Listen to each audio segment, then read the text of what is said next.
I am Rick Dawson, 69 years old, and my life permanently changed the day I finally stopped paying for my own disrespect. Last Tuesday, I quietly changed my banking details and transferred my monthly structural engineering pension to a secure private card. 2 hours later, the front door of my modest guest house was violently kicked open. My daughter Sarah and her husband Mitchell stood in the entryway, absolutely furious. Mitchell screamed that the old debit card had just been swallowed by an ATM at a luxury car dealership, and he demanded my new personal identification number immediately. I took a slow sip of my black coffee, looked him dead in the eye, and gave him an answer that made the blood drain entirely from his face. Before I tell you exactly how I dismantled their perfect little world, let me know which city you are watching from in the comments below. Hit the like button and subscribe to the channel if you believe respect should be earned, never demanded. The wood of the doorframe splintered inward, sending shards of white paint scattering across my clean hardwood floor. I did not flinch. I sat at my small kitchen table, my hands perfectly steady around my ceramic coffee mug. Mitchell stormed into the room first.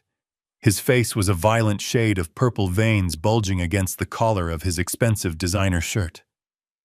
Sarah followed closely behind him, hyperventilating, her hands frantically clutching a leather designer handbag that I had unwittingly paid for. Mitchell did not bother with a greeting. He slammed his fist down onto my kitchen table, causing my coffee to slosh over the rim and burn my knuckles. He leaned in close, his breath smelling of expensive espresso and blind rage. He screamed that he had just been humiliated in the finance office of a high-end European auto dealership downtown. He was trying to put down a $10,000 cash deposit on a brand new sports SUV. When he went to the dealership lobby, ATM, to pull a cash advance using my card, the machine instantly confiscated it. The screen had flashed a terrifying message indicating the account was permanently closed due to suspected fraud. The salesman had looked at Mitchell as if he were a common criminal. Mitchell demanded to know what glitch had occurred. He thrust his open palm perfectly flat in front of my face and demanded that I hand over the new banking card and the updated personal identification number right this second so he could drive back downtown and secure his vehicle. Sarah stood behind him, nodding vigorously, whining that the dealership was going to sell the car to someone else if they did not hurry. I did not raise my voice. I did not tremble. I reached for a paper napkin, slowly wiped the spilled coffee from my knuckles, and looked up at the two of them. I let the silence stretch until the sheer weight of it made Sarah shift uncomfortably on her feet. 3 years ago, standing over my late wife's fresh grave, Sarah had wept and begged me to come live in the guest house on her property. She promised she would take care of me. She asked for my debit card, claiming she wanted to manage my weekly grocery shopping, so I would not have to worry about driving to the supermarket in my grief. I trusted my only child. I handed her the plastic card tied to my $5,500 monthly pension. I looked at Sarah now and asked her a very simple question. I asked her what she had bought me for dinner this week. She blinked, completely thrown off guard by the pivot. She stammered, looking at Mitchell for help, before muttering that she had dropped off groceries on Monday. I stood up from my chair and walked the 4 steps to my small pantry. I swung the door wide open. Inside sat 3 dented cans of generic chicken soup and a half-empty box of stale crackers. I turned back to them and stated the facts. I told them my pension had deposited over $60,000 into that account over the past 12 months alone. I pointed to the dented cans and asked if that was what $60,000 bought in today's economy. Mitchell rolled his eyes, letting out a loud theatrical sigh of supreme annoyance. He told me I was being dramatic, and that I did not need much money anyway, because I just sat around the guest house all day doing nothing. He insisted they were doing me a massive favor by letting me live on their property. He slapped the table again, demanding we stop wasting time talking about soup when his luxury car reservation was expiring. I walked over to the small bookshelf in the corner of my living room. I reached behind a row of old engineering textbooks and pulled out a massive, heavy black binder. I walked back to the table and dropped it directly in front of Mitchell. The heavy thud echoed loudly in the small room. I opened the cover. Inside were hundreds of pages of highlighted bank statements, forensic accounting notes, and printed photographs. I looked Mitchell straight in the eye and told him the account was not experiencing a glitch. I told him I had personally walked into the bank branch at 8 o'clock that morning, closed the account permanently, and transferred all future pension payouts to a private institution that neither of them would ever access. Mitchell scoffed, calling me a paranoid old fool. He claimed he only used the money for property upkeep. I turned to the first tab in the binder. I began to read his exact expenditures out loud, my voice echoing like a judge delivering a sentence. I read the date and time of a $4,000 charge for a VIP cabana in Miami, booked while I was recovering from a severe bout of pneumonia alone in this guest house. I read off the weekly $300 charges at a high-end steakhouse downtown. The same nights Sarah claimed they were too busy working late to bring me a hot meal. I flipped the page and read the itemized receipt for Sarah's new diamond tennis bracelet, purchased with funds explicitly earmarked for my supplemental health insurance. I read line after line, dollar after dollar, proving exactly how they had systematically drained my life savings to fund an arrogant, lavish lifestyle while treating me like a stray dog living in their backyard. I told them the gravy train had derailed. I told them they would never see another dime of my money and that they needed to leave my home immediately before I called the police to report the past 3 years of elder financial abuse. I expected them to cower. I expected Sarah to cry and beg for forgiveness. I expected Mitchell to panic about his ruined credit. I was entirely wrong. Mitchell did not apologize. A cold, menacing sneer crept across his face. He reached inside his tailored suit jacket and pulled out a thin, unmarked manila folder. He tossed it onto my binder with a dismissive flick of his wrist. He leaned forward, his arrogance entirely restored. He told me I was not calling the police and I certainly was not keeping my money. He informed me that he had been preparing for this exact moment. He tapped the manila folder and explained what was inside. It was a drafted legal petition for full involuntary conservatorship. He told me that over the past 6 months, he and Sarah had been documenting my supposed mental decline. He claimed I was becoming paranoid, forgetful, and dangerously unstable. He smiled a sickeningly sweet smile and revealed that he had already paid a substantial sum to a private physician. This doctor, whom I had never even met, had signed a sworn medical affidavit declaring that I was suffering from advanced, rapid-onset dementia and was entirely incapable of managing my own finances or making basic life decisions. Sarah finally spoke up, her voice dripping with fake, sickening sympathy. She told me it was for my own good.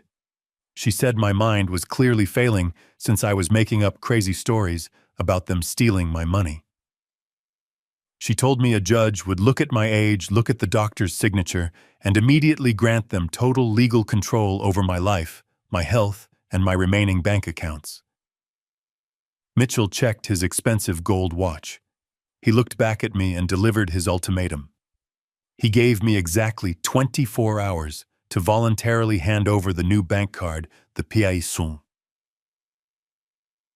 and sign a general power of attorney document giving him control of my assets. If I did exactly as I was told, they would generously allow me to keep living in the guest house. If I refused, he would file the petition at the county courthouse tomorrow morning. He promised that once the judge ruled in his favor, my assets would be seized, and he would have me forcibly removed from the property and locked away in the cheapest, most miserable state-run nursing facility he could find, where I would spend the rest of my days heavily medicated and completely forgotten. Mitchell grabbed Sarah by the arm, turned around, and walked out the door.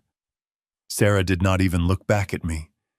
They left the splintered door hanging wide open, the cold afternoon wind blowing into my kitchen. They thought they had backed a helpless, senile old man into a corner.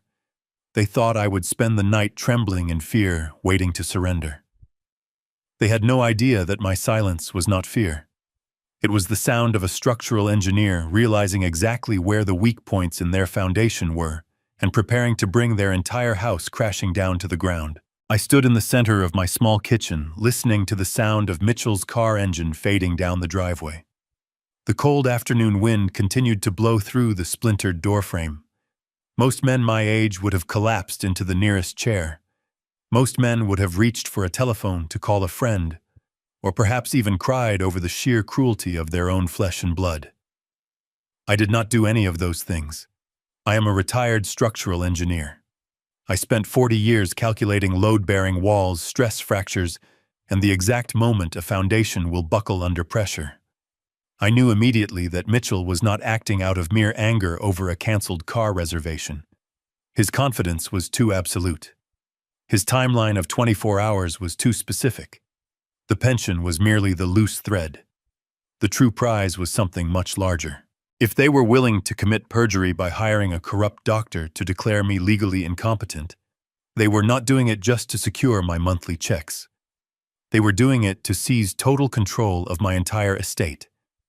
They wanted the main house, the property, the investments, and the authority to liquidate my entire existence. I had built a fortress for my daughter, and now her husband was trying to lock me in the dungeon. I walked into my bedroom, put on my heavy wool coat, and grabbed my car keys. I had less than 23 hours left. I backed my vintage car out of the driveway and headed straight toward the downtown financial district. The drive took exactly 35 minutes. I did not turn on the radio. The silence inside the cabin was absolute, mirroring the cold, calculated focus settling over my mind. I was no longer a grieving widower trying to keep the peace. I was a man preparing for war. I pulled into the underground parking garage of the tallest glass building in the city. I rode the elevator up to the 42nd floor. The polished brass letters on the double glass doors read, "Evans and Associates." Bradley Evans was not a friendly neighborhood attorney. He was a ruthless, highly expensive estate lawyer who specialized in dismantling hostile or corporate takeovers and entirely destroying fraudulent asset grabs. I had hired Bradley a decade ago to structure my original trust, and I knew he possessed the exact lack of mercy I currently required. The receptionist at the front desk opened her mouth to ask if I had an appointment, but I walked straight past her mahogany desk. I pushed open the heavy oak door to Bradley's private corner office. He looked up from his computer screen, his sharp eyes narrowing behind his wire-rimmed glasses. He saw the expression on my face, immediately closed his laptop, and gestured toward the leather chair across from him. I did not offer a polite greeting. I sat down and placed both of my hands flat on his desk. I told him my son-in-law had just threatened me with an involuntary conservatorship petition and possessed a forged medical affidavit declaring me mentally incompetent. Bradley did not gasp or express sympathetic outrage. He simply reached for a fresh legal pad and a silver pen. He asked me for the exact timeline. I told him Mitchell had given me a 24-hour ultimatum to sign over my power of attorney, or he would file the petition with the county courthouse tomorrow morning. Bradley wrote down 3 words on the pad and underlined them twice. He leaned back in his chair, tapping the pen against his chin. He told me that in this state, a corrupt judge could grant an emergency temporary conservatorship based solely on a sworn physician's statement, especially if the petitioner claimed the elderly subject was a danger to themselves. Once that temporary order was signed, Mitchell would have immediate unchecked legal authority to freeze my bank accounts, change the locks on my guest house, and forcefully relocate me to a psychiatric ward for evaluation. Bradley looked me directly in the eyes and told me we were no longer dealing with a greedy family dispute. We were operating inside a highly coordinated legal ambush. Bradley immediately picked up his desk phone and dialed his senior paralegal. He ordered her to drop every other file and run an emergency background check on all legal filings under Mitchell's name across every county in the state. He wanted to know exactly which corrupt doctor Mitchell had paid off. As we waited, Bradley pulled up my master estate file on his massive dual monitors. He reviewed the deed to the property where Sarah and Mitchell currently lived. I had paid for that house in cash 15 years ago. I had put the deed in my own name to protect Sarah in case her marriage ever failed. I told Bradley that Mitchell had always hated living in a house he did not legally own. Bradley began running a real-time audit on the property. Title history, his fingers flying across the keyboard. The office was completely silent, except for the rapid clicking of the keys. Suddenly, Bradley stopped typing. The cursor blinked ominously on the screen. He leaned closer to the monitor, his jaw tightening. He slowly turned the monitor around so I could see the screen. He pointed to a newly registered lien recorded against the main property just 3 weeks ago. Mitchell had not just been stealing my pension. He had discovered a way to bypass the title and borrow against the physical dirt beneath my feet. The legal battlefield had just expanded, and the sheer scale of their betrayal was finally coming into the light. I looked at the massive dollar amount displayed on the glowing screen. Mitchell was attempting to steal hundreds of thousands of dollars before locking me away forever. Our race against time had officially begun. I stared at the glowing computer screen on Bradley's mahogany desk. The word lien was entirely foreign to my understanding of that specific property. 15 years ago, I walked into a commercial real estate office and wrote a certified cashier's check for the full purchase price of that house. I did it because my daughter Sarah was complaining about the immense stress of potentially taking on a 30-year mortgage. I wanted my only child to have a permanent fortress. I wanted to give her a home that could never be taken away by a collapsing economy or a sudden job loss. I handed them the keys with a completely clean title. There was no mortgage. There was no corporate bank involved in the transaction. The dirt, the wood, the concrete foundation, and the roof belonged entirely to me. Now my attorney was showing me a digital county record indicating that a massive financial institution had a legal claim to the property. I asked Bradley to open the specific legal filing. I needed to see the exact structural weakness Mitchell had secretly introduced into my foundation. Bradley did not hesitate or offer empty words of comfort. He quickly typed his secure credentials into the county clerk's digital database. The system took an agonizingly long time to load. The small icon spun in a continuous circle against the stark white background of the large monitor. I sat perfectly still in the heavy leather guest chair. I felt a cold, heavy knot forming in the absolute center of my chest. It was not panic. It was the precise, chilling sensation I used to get when I stood beneath a massive concrete bridge and spotted a hairline fracture in a primary support column. It was the sickening realization that a catastrophic collapse was no longer a distant possibility, but a guaranteed certainty. Finally, the digital document rendered on the screen. It was a scanned copy of a heavily notarized loan agreement. Bradley enlarged the document so the black text filled the entire monitor. I leaned forward and rested my elbows on the edge of the desk. The document was an official home equity line of credit. Mitchell had used the house as direct collateral to secure an open tap of liquid cash. I looked at the principal amount approved by the bank underwriter. The number was $300,000. My breath caught in my throat for a fraction of a second. $300,000. Mitchell had secretly borrowed a massive fortune against the very walls I had purchased to keep his wife safe. Bradley slowly scrolled down through the dozens of pages of standard banking clauses and strict legal terms. His eyes scanned the dense paragraphs with the speed and precision born of a predator hunting for a weakness. He calmly explained that a home equity line of credit operates exactly like a massive credit card, tied directly to the current market value of the property. If the borrower defaults on the monthly payments, the bank aggressively forecloses and takes the house. Mitchell had essentially strapped a ticking financial bomb to my daughter's living room. I looked at Bradley and stated a simple, indisputable fact. I told him that I was the sole legal owner listed on the property deed. I asked him how a federally regulated bank could legally approve a cash loan of that incredible magnitude without my physical presence in their office or my verbal consent. Bradley did not answer my question immediately. He kept scrolling down until he reached the final page of the scanned document. It was the primary signature page. There were 3 distinct black lines printed at the bottom of the paper. The first line was designated for the primary loan applicant. The second line was for the CO applicant. The third line was specifically designated for the guarantor and legal property owner. That line was meant for me. I looked closely at the digital ink on the screen. My full legal name was written directly on that line. Richard Alexander Dawson. I felt a sudden massive rush of pure, absolute clarity wash over my mind. It was not my handwriting. As a career structural engineer, I spent decades drafting incredibly precise blueprints by hand, long before computers took over the industry.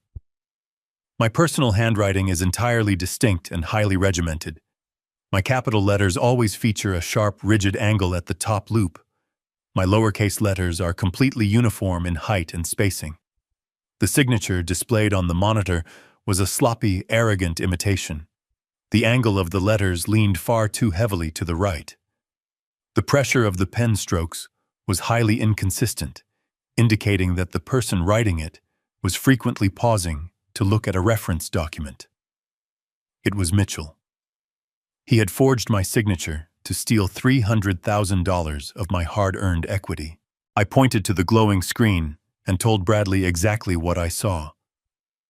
I broke down the physical mechanics of the obvious forgery with the exact same cold detachment I would use to explain a failed concrete pour to a construction crew. Bradley nodded slowly, his face completely devoid of surprise. He leaned back in his tall leather chair and steepled his fingers together. He told me that executing this level of financial fraud requires a highly coordinated and deliberate effort. Mitchell did not just sit at a kitchen table and forge my signature. He had to falsify my personal income statements, provide fake tax returns to the bank underwriters, and most importantly, find a highly corrupt or criminally negligent notary public to legally stamp the document. Bradley pointed to the blurry blue notary seal stamped directly next to my forged name. He wrote the name of the notary down on his yellow legal pad.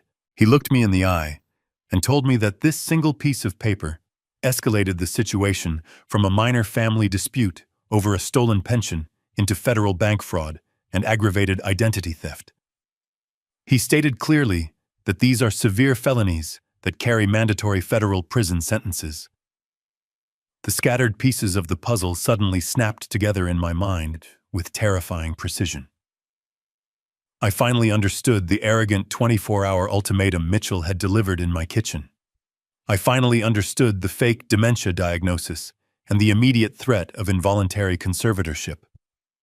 Mitchell was not trying to steal my future monthly pension checks. He had already stolen $300,000, and the money was completely gone. I explained my theory to Bradley.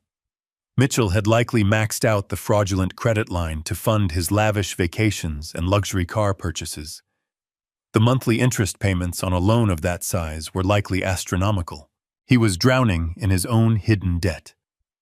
If he missed a single payment, the bank would issue a formal default notice directly to me because I am the legal property owner. The entire criminal scheme would be instantly exposed. The only way Mitchell could prevent me from discovering the massive property lien was to have a judge declare me legally incompetent. If he successfully became my court-appointed conservator, he would intercept all my incoming mail, control my bank accounts, and have the legal authority to quietly sell the house to cover his tracks while I rotted away in a locked psychiatric ward. The most devastating realization of the afternoon was not the stolen money or the forged signature. It was Sarah. I sat back in the chair and looked out the massive window of Bradley's office at the gray city skyline. I thought about my only daughter standing in my kitchen just an hour ago. She had nodded eagerly when Mitchell threatened to lock me away in a state-run nursing facility. She had looked at me with disgust and called me crazy. Was she fully aware of the forged $300,000 loan? Or was she simply a willing participant in the smaller plan to steal my pension money? I realized in that quiet office that the answer did not matter anymore. She had chosen her side. She had stood by silently while an arrogant man threatened to permanently strip away my basic human rights. She had treated the father who gave her everything like a disposable inconvenience. The lingering emotional attachment I had to the idea of my family completely evaporated in that room, leaving behind nothing but cold resolve. I turned my attention back to my attorney. I told Bradley that I did not want to merely stop the conservatorship petition. I wanted to completely dismantle their comfortable lefsons. I wanted every single illegal action exposed to the absolute harshest light of the law. Bradley smiled for the first time since I walked into his office. It was a cold, sharp smile that promised absolute ruin for my enemies. He told me that in order to destroy them, we had to ensure my mental competency was completely unquestionable. The forged signature was a powerful weapon. But if Mitchell managed to get a corrupt judge to sign the emergency conservatorship order tomorrow morning, all my assets, including my ability to pay Bradley, would be frozen instantly. I asked him what our immediate next move had to be. He looked at the heavy clock on his office wall. It was 3 p.m. He told me I was going to undergo the most rigorous psychological and cognitive evaluation available in the state. He said I was going to secure certified legal proof of my perfect mental health before the sun came up tomorrow. Bradley made a single phone call to a private expedited medical clinic authorized by the state Supreme Court. At 6 a.m, I was sitting in the sterile waiting room of the Cognitive Evaluation Center. I had not slept a single minute the night before. I spent the entire night sitting at my small kitchen table reviewing decades of complex mathematical formulas and structural engineering blueprints from my memory. I needed my mind to be as sharp as a scalpel. I was not going to let a greedy son-in-law steal my dignity based on a lie. A young nurse called my name and led me down a long white hallway into a windowless examination room. 3 doctors were waiting for me seated behind a long folding table. They were the state-appointed independent medical board.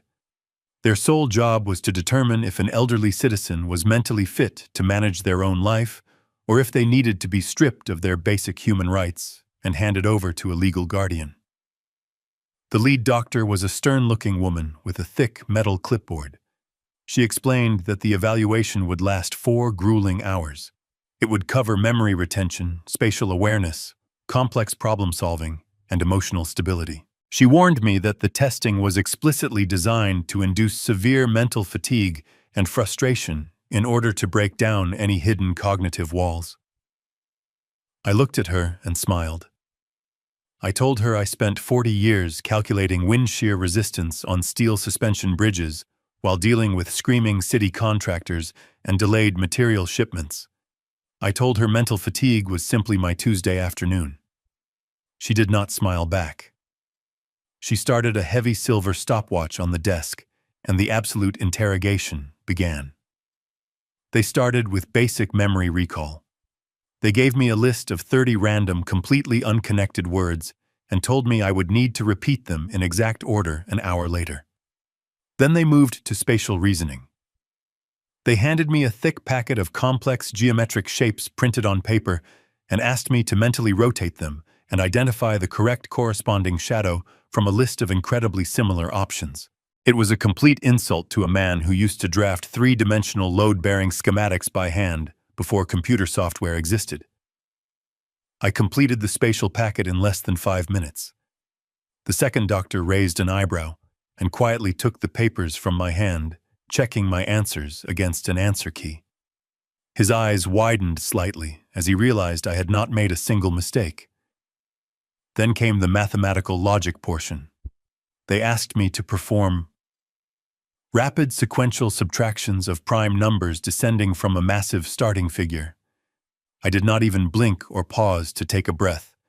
I rattled off the numbers with the precise rhythmic cadence of a metronome staring directly at the wall behind them. The third hour was entirely psychological and conversational. They wanted to see if I was suffering from paranoia or age-related delusions. The lead doctor asked me why I believed my family was trying to steal my money. She asked if I was hearing voices or seeing things that were not actually there. I leaned forward in my chair. I did not sound angry or defensive. I sounded purely clinical and detached. I calmly explained the exact sequence of events that had occurred over the last 24 hours. I detailed the closed bank account, the missing pension funds, and the forged $300,000 home equity line of credit. I gave them exact dates, exact dollar amounts, and the specific name of the corrupt notary public my attorney had identified during our real-time audit. I told them I was not paranoid or confused. I was simply the primary victim of highly documented financial fraud. I told them my attorney, Bradley Evans, would be subpoenaing this very medical record to use in a federal bank fraud trial against my own family. The room grew incredibly quiet. The doctors stopped writing on their clipboards and stared at me. The fourth and final hour arrived. The lead doctor asked me to recite the 30 random words she had given me at the very beginning of the evaluation. I did not hesitate for a fraction of a second. I recited all 30 words perfectly. Then I recited them in reverse alphabetical order just to make my point absolutely clear. The stopwatch clicked off. The three doctors gathered their papers and left the room to deliberate in private. I sat alone in the quiet white room for 20 agonizing minutes. I listened to the low hum of the fluorescent lights above me. I felt a profound sense of peace settling over my chest. I knew exactly who I was, and I knew exactly what my mind was capable of achieving. The door finally opened and the lead doctor walked back in. She was no longer stern or clinical. She looked at me with a mixture of profound respect and genuine shock. She placed a heavy stack of papers on the desk directly in front of me. It was the official medical affidavit. She looked me in the eyes and told me I had scored in the 99th percentile for cognitive function. She said my spatial reasoning and mathematical logic were significantly better than most graduate students she evaluated on a daily basis. She formally declared that I was completely, entirely, and legally competent to manage my own affairs, my own finances, and my massive estate. She signed her name at the bottom of the document in thick black ink. The two other doctors walked in and signed their names right below hers.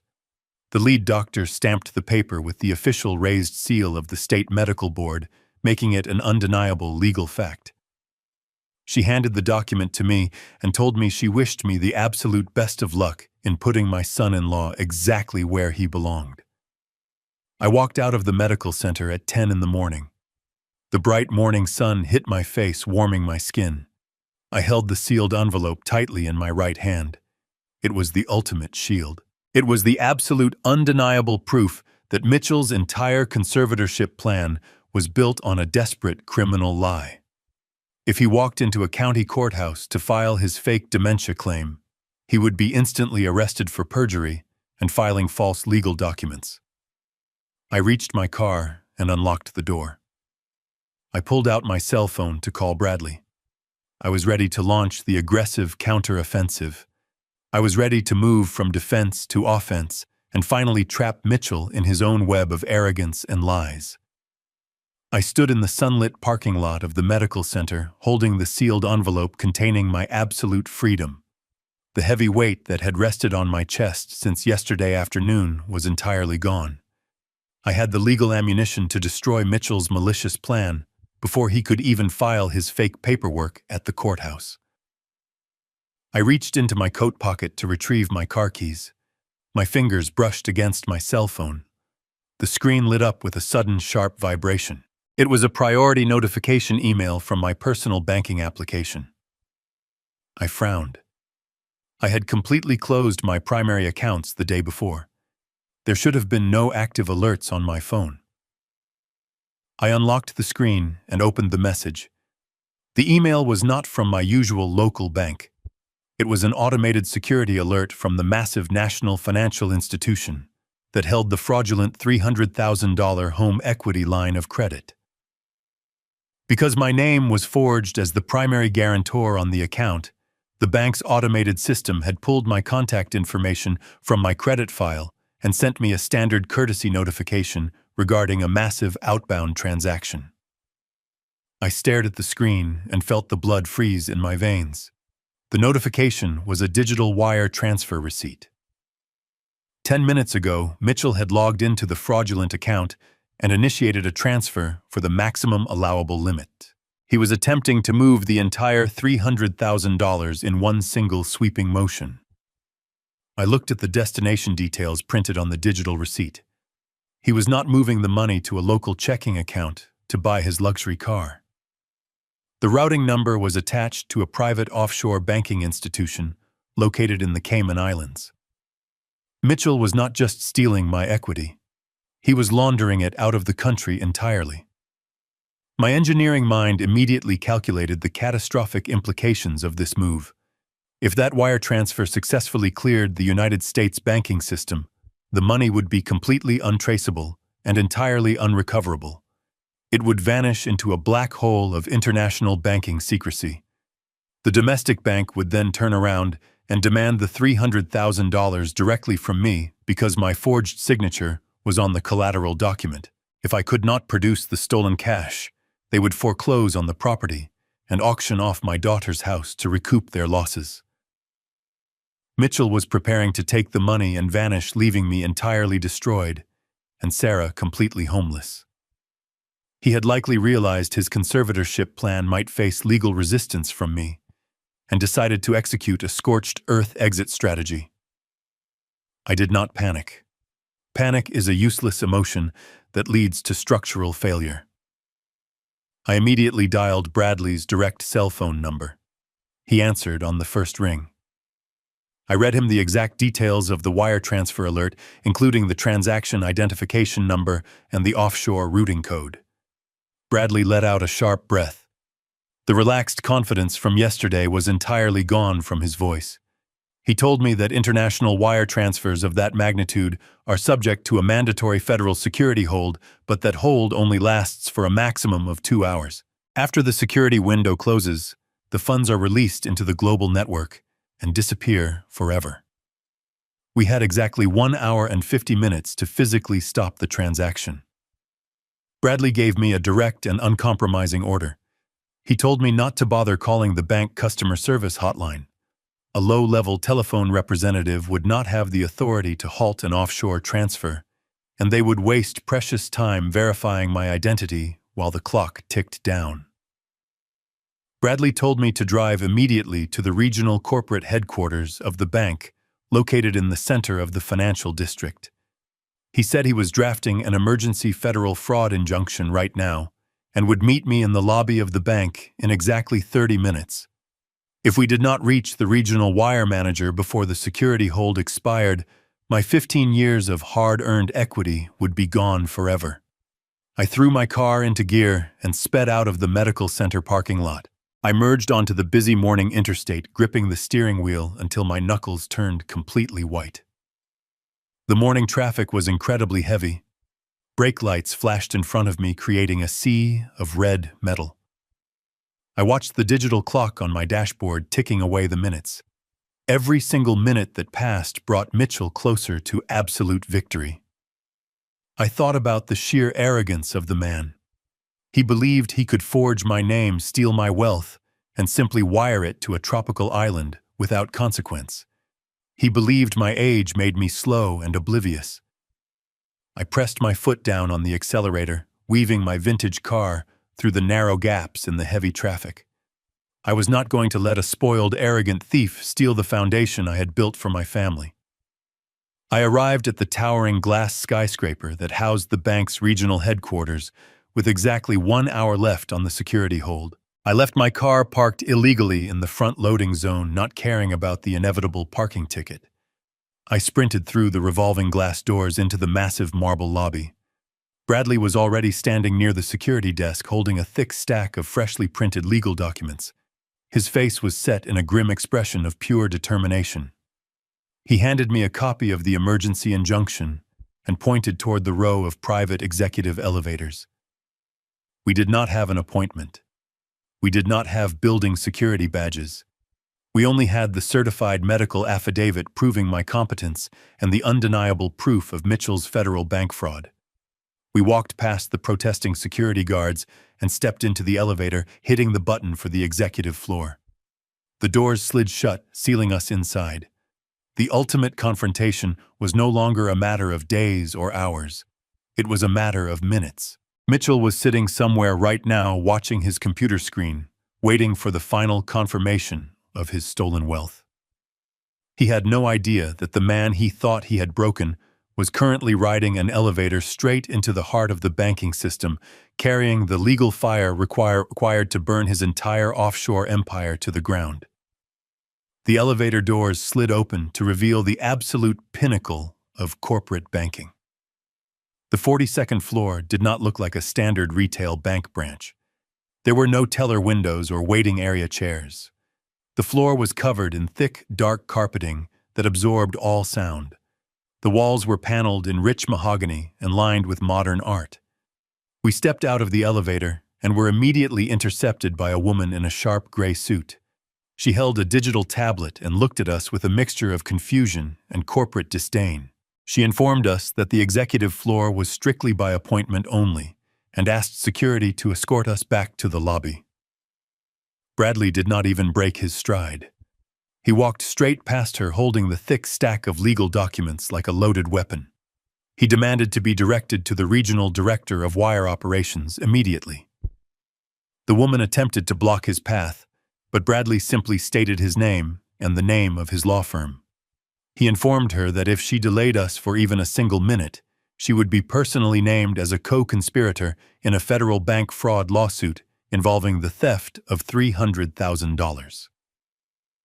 The woman froze and silently pointed toward a large set of frosted glass doors at the end of the long hallway. We pushed through the glass doors without knocking. The regional director was a middle-aged man sitting behind a massive glass desk. He was on a phone call but hung up immediately when we barged into his private sanctuary. He stood up, his face flushing with anger, demanding to know who we were and how we had bypassed building security.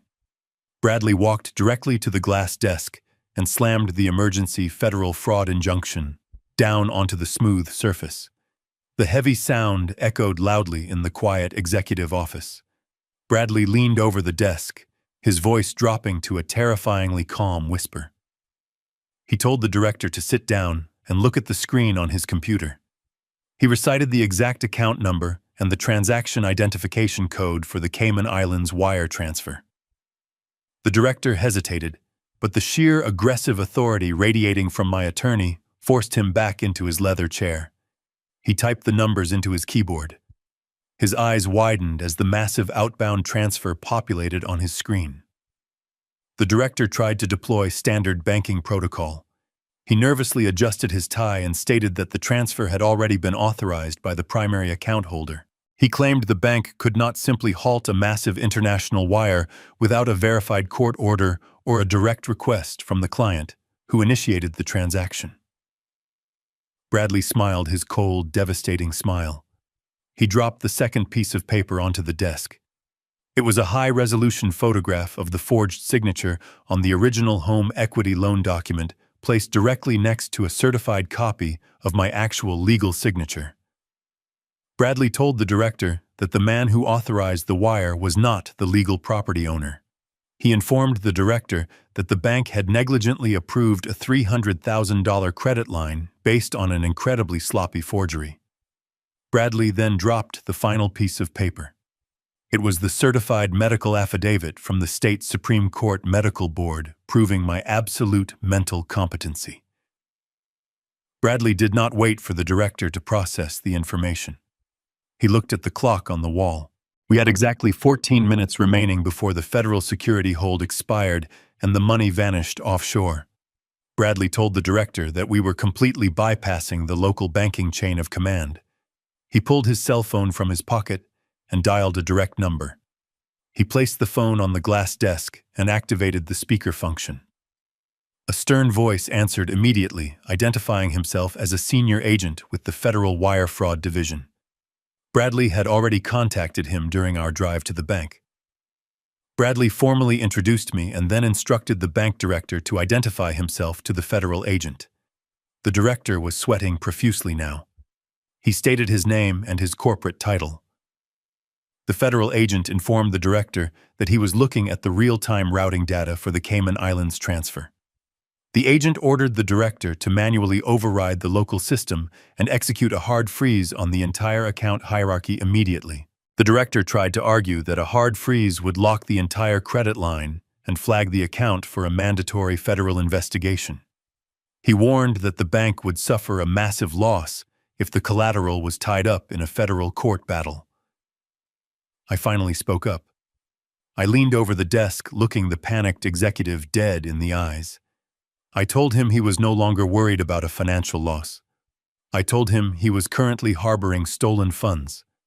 I explained that if he let that money leave the United States, I would not just sue the bank for the lost equity. I would use my remaining wealth to ensure the federal government investigated every single loan his department had approved over the last 5 years. I told him I was a structural engineer, and I knew exactly how to find the weak points in a massive corporate foundation. I promised him I would tear his entire career down to the studs. The director swallowed hard. He looked at the phone. He looked at the forged signature. He looked at the clock. We had exactly 7 minutes left. He turned back to his computer keyboard. His hands were shaking slightly as he typed a long sequence of administrative override codes into the banking software. He navigated through multiple security prompts, clicking past the standard warnings. He reached the final execution screen. He pressed the enter key with a heavy sigh of defeat. The glowing monitor on his desk instantly refreshed. The status of the $300,000 wire transfer changed from pending security clearance to a bright red flashing notification that read, "Transaction federally rejected." The funds had bounced. The money was violently yanked back from the international routing network and slammed directly back into the frozen domestic account. The absolute finality of that red flashing text was the most beautiful thing I had seen in years. The money was completely locked. The entire fraudulent home equity line of credit was permanently frozen. Mitchell could not withdraw another single dime. He could not move the money offshore. He could not even access the account to see why the transfer had failed. The federal government now had a complete stranglehold on the stolen funds. Mitchell was officially trapped in a financial cage of his own making. Bradley thanked the federal agent and ended the call. He picked up his legal documents and placed them back into his leather briefcase. He looked at the sweating bank director and advised him to retain independent legal counsel because the federal investigators would be arriving at his branch very soon to review his negligent underwriting practices. We walked out of the executive office and took the elevator back down to the lobby. The entire operation had taken less than 20 minutes. I walked out of the glass building and stepped back into the bright afternoon sunlight. The city noise washed over me, but my mind was incredibly quiet and focused. I had successfully defended my perimeter. I had blocked the catastrophic structural failure. But the engineering mindset requires you to anticipate the immediate consequence of applying massive counter-pressure. Mitchell was sitting at home right now. He was likely refreshing his offshore bank account, waiting to see a massive influx of stolen cash. Very soon, he was going to receive a notification that his transfer had been violently rejected and his fraudulent credit line had been completely seized by federal authorities. He was going to realize that his perfect criminal plan had just spectacularly collapsed. I knew exactly what a man like Mitchell would do when backed into a corner. He would not surrender. He would panic. He would realize he was drowning in the massive interest payments he could no longer afford. He would realize his luxury lifestyle was instantly over.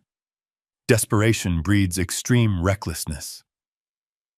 I looked at Bradley and told him our defensive maneuvers were complete. It was time to prepare for the inevitable retaliation. Mitchell was going to come looking for something to sell, something to pawn, something to keep his sinking ship afloat. He was going to realize my pension was gone, his fraudulent loan was gone, and his offshore escape route was destroyed. He was going to come for the last valuable thing I possessed. I got into my car and drove away from the bank knowing the real war was just about to begin. I did not drive straight home after leaving the corporate bank headquarters. I knew the exact sequence of events that was about to unfold inside the main house on my property. Mitchell would be sitting in his expensive home office, constantly refreshing his computer screen to check the status of his stolen wealth. The bright red error message from the Federal Banking Authority would suddenly appear. He would panic and dial the private wealth customer service number, only to be coldly informed that his account was permanently locked under an active federal fraud investigation. Panic is a highly predictable chemical reaction. It completely strips away human logic and leaves only raw, desperate animal instinct. I parked my car at a small diner on the edge of town and ordered a black coffee. I needed to give the rat enough time to chew blindly through the trap. Mitchell was a man currently drowning in extreme hidden debt. His credit cards were likely maxed out to their absolute limits. His luxury car reservation had been humiliatingly canceled. The offshore escape route he had banked his entire future on was now permanently sealed by the federal government. He needed liquid cash immediately to keep up the grand illusion of his wealth and to satisfy the creditors who were undoubtedly breathing down his neck. I sat in that quiet diner for exactly 3 hours, allowing the terrifying reality of his total financial ruin to completely shatter his arrogant mind. When the late afternoon sun began to dip below the distant tree line, I finally paid my bill and drove back to my property. I parked my daily driver on the street instead of turning into the long driveway. I walked the rest of the way on foot, feeling the crisp evening wind biting at my face. As I approached the guest house, I saw the immediate physical evidence of his violent desperation. The heavy wooden side door of my home was splintered and hanging open on a single broken metal hinge. He had not bothered to pick the lock or look under the flower pot for a spare key. He had used pure brute force to violate the only sanctuary I had left in the world. I stepped over the shattered wood and entered my home. The interior was completely destroyed. The small kitchen table where I drank my morning coffee was flipped upside down. Every single drawer in the living room had been ripped out and violently emptied onto the hardwood floor. My old engineering textbooks were torn and scattered across the carpet. Mitchell had torn the place apart like a starving predator, looking for anything he could quickly sell to save his own skin. He was looking for hidden cash. He was looking for valuable jewelry or bearer bonds. He fundamentally misunderstood who I was and how I operated. I never kept liquid wealth hidden in the house. But as I carefully walked into my small bedroom, my blood turned completely cold. My closet door was wide open. The heavy steel lockbox I kept hidden beneath the floorboards had been viciously pried open with a heavy steel crowbar. The thick metal of the box was twisted and bent out of shape. I slowly fell to my knees and looked inside the empty dark space. He had not found cash. He had found something infinitely more valuable. He had found the original leather key fob and the vintage paper title to the pristine 1968 Ford Mustang parked in the detached rear garage. That car was not merely a piece of classic machinery. It was the physical embodiment of my late wife. We bought that car together when I received my very first major engineering promotion over 40 years ago. It was rusted and broken when we found it sitting in a salvage yard. We spent countless weekends in the garage together, rebuilding the engine block, sanding down the damaged body, and restoring the leather interior to absolute perfect condition. Her small hands had polished that wooden steering wheel. Her bright laughter was permanently woven into the fabric of those seats. It was the only tangible piece of her beautiful soul I had left in this entire world. I had kept it covered and meticulously protected, refusing to sell it even when Sarah begged me for the money years ago. Mitchell knew exactly what that classic car meant to me. He knew it was my heart.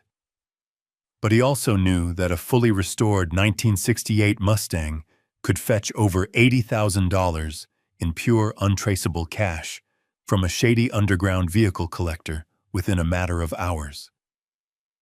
I stood up from the bedroom floor and walked out the back door toward the detached garage. The heavy metal roll-up door was wide open to the evening air. The large concrete bay was entirely empty. A single dark patch of oil stained the floor where the beautiful machine had rested safely for years. Mitchell had actually done it. In his blind, frantic panic to cover his fraudulent tracks and secure escape funds, he had crossed the final boundary of human decency. He had stolen the one thing in the world I truly loved. Most men would have fallen to the concrete floor and wept over the profound violation. Most men would have called their daughter screaming and begging for the vehicle to be returned to its rightful place. I simply stood in the empty garage, breathing in the faint, lingering smell of old motor oil and exhaust. Mitchell thought he had dealt me a devastating emotional blow. He thought he had taken my most prized possession to fund his criminal escape. He believed he was speeding away toward his financial salvation in a classic muscle car. He believed my old age made me an easy, vulnerable target for his cruelty. He did not realize that a man who spends his entire life building indestructible bridges and never leaves his most valuable asset unprotected. He did not know that his desperate act of theft was not a victory. It was the absolute final nail in his own coffin.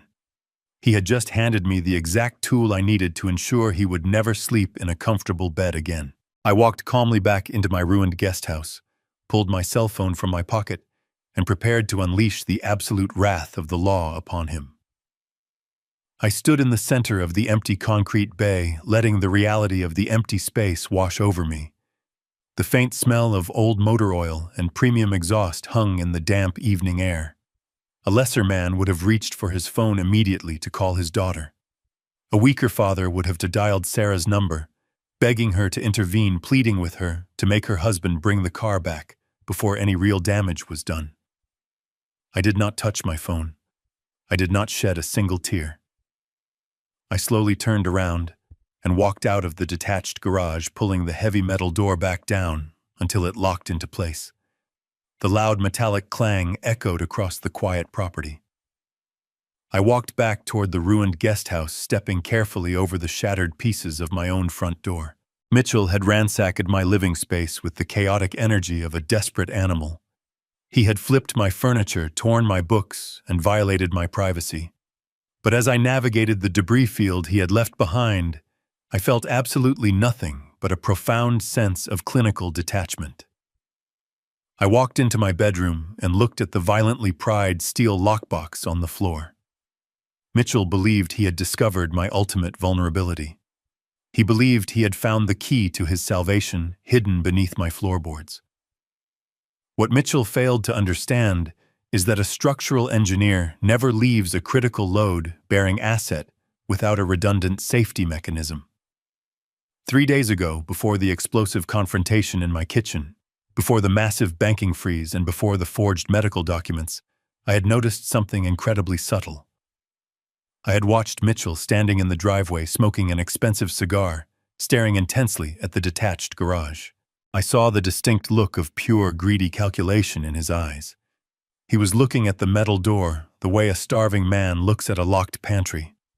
I knew instantly that if his financial house of cards ever collapsed, he would try to liquidate my vintage car to save himself. I did not confront him that day. I did not change the locks on the garage or attempt to move the vehicle to a secure storage facility. A visible defense only forces an enemy to plan a more aggressive attack. Instead, I drove the vintage vehicle to a highly specialized automotive security firm downtown. I spent $4,000 in cash to have a military-grade global positioning satellite tracker permanently welded directly into the steel undercarriage of the vehicle. This was not a cheap plastic device you buy on the internet and magnetize to a bumper. This was a completely integrated tracking unit, hardwired directly into the main electrical harness of the car. It was entirely invisible to the naked eye. Even a professional mechanic would need hours to locate it and dismantle it. I had the technicians link the encrypted signal directly to a private application on my secure tablet. I built a digital cage around my own property, and Mitchell had just voluntarily locked himself inside of it. I reached into the inner pocket of my heavy wool coat and pulled out my smartphone. I bypassed the standard contacts list. I did not call Sarah. I did not call Bradley Evans. I dialed the direct emergency dispatch line for the State Highway Patrol.